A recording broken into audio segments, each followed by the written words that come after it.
Oregon Ducks to be successful on the football field in recent years, they need quarterback Bill Musgrave. He remains relatively unknown nationally, but his achievements really rank with the greats of all time. Taking a look at Pac-10 Conference passing yardage statistics, Musgrave right now ranks number 5 in career yardage, and he could be number 3 by the end of the Freedom Bowl game tonight. The names around him all went on to play pro football. For getting the ball into the end zone, Musgrave is second only to John Elway in Pac-10 history. Greats like Rodney Peete and Jim Plunkett did not match Musgrave. I spent a day with Musgrave recently. I found him to be a quiet and unassuming, yet extremely intelligent and extremely competitive. As far back as anybody can remember, Bill Musgrave has been extremely bright and extremely competitive. He began making the number 14 famous at Grand Junction High School, where he was named Colorado's Prep Athlete of the Year and the state's top scholar athlete. Because Grand Junction is somewhat isolated, Musgrave was not heavily recruited. But the Ducks were interested, and after a walk on the Oregon campus, Musgrave was sold. I couldn't believe that the grass was green in January. I always lived in Colorado, and the grass dies in the winter, and it's kind of ugly, but and I thought, boy, this is really West Coast right here, destination resort or something like that. 5 years later, there are no regrets from either side. Musgrave has rewritten the Oregon record books and is the winningest quarterback in school history. He does not have a classic arm or perfect technique, but Musgrave is a great performer who thrives on challenges, and his presence makes those around him better. Well, Bill Musgrave probably has done as much or more for Oregon football in the 4 years that he's played than any player that's ever played at the University of Oregon. His competitive nature, his leadership, I think those two things, when you look at what he's done for this program, will stand out. The Musgrave style is to lead by example and his desire to win. In the huddle, he's a man of few words, ready to answer questions, but not deliver lectures. You know, people don't need to be yelled at. They know they need to do better. I know when I need to do better, and someone yelling at me, like a teammate or someone criticizing me, isn't going to spur me on. With Musgrave in charge, the Ducks are a team with great chemistry and feeling for each other. There's joy in playing the game and in taking a risk every now and then.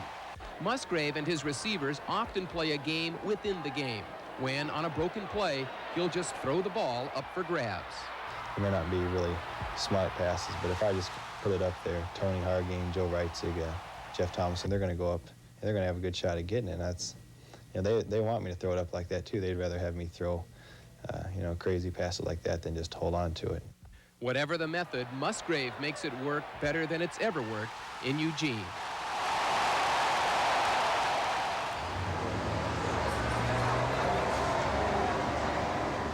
Although Musgrave turned 23 years old last month, inside he's still all boy.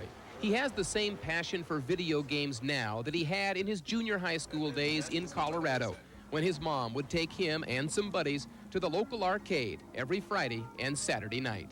We would just play video games for hours, probably from 6 until 10 when our moms came to pick us up, and we just had a great time. We'd have little competitions and set up like little brackets and have tournaments and everything.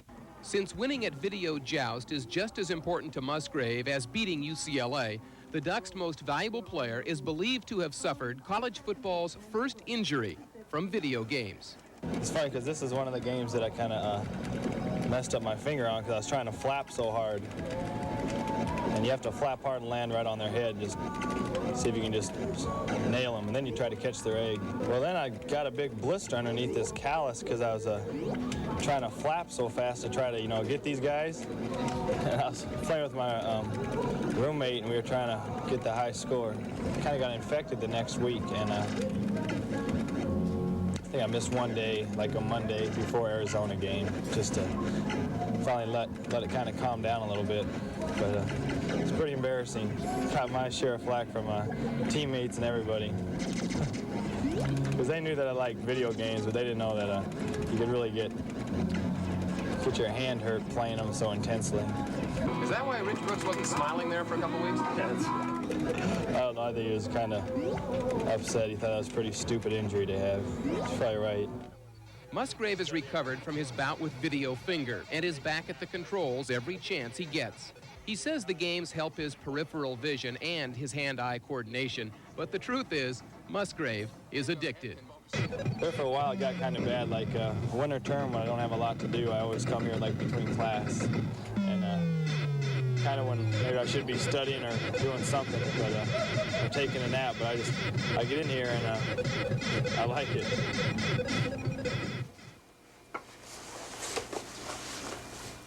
Musgrave's hours in the arcades have not come at the expense of his studies. No player in Division I combines academics and football at the level Musgrave does. He's been named the 1990 Academic All-American of the Year. He has completed school with a 3.5 grade point average and has earned his degree in finance, a field which fascinates him. It's kind of neat to see how interest rates work, and I like seeing what happens on Wall Street. I like reading the Wall Street Journal and seeing the way people's emotions kind of play with interest rates or securities and things like that. Earlier this month, Musgrave was honored by the National Football Foundation and presented with a $15,000 scholarship for postgraduate studies. He flew to New York for the banquet and returned home acting like a kid back from his first trip to Disneyland.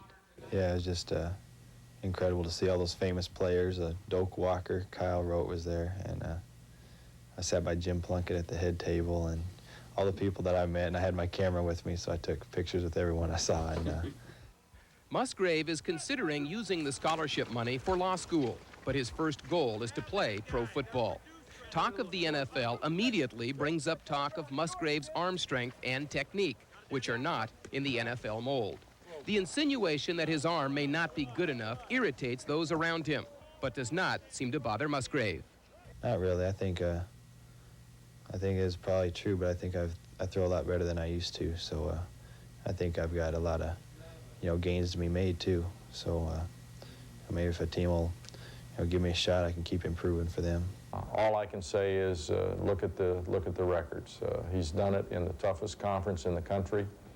He's taken us to 2 straight bowl games. He's broken every passing record by some great quarterbacks in Oregon history. He's surpassed a lot of them in Pac-10 history. He's a winner. Somebody better get smart and take a look at him, I'll tell you that. Well, the Pro Scouts are in attendance tonight as Musgrave plays his final game for the Ducks. Well, you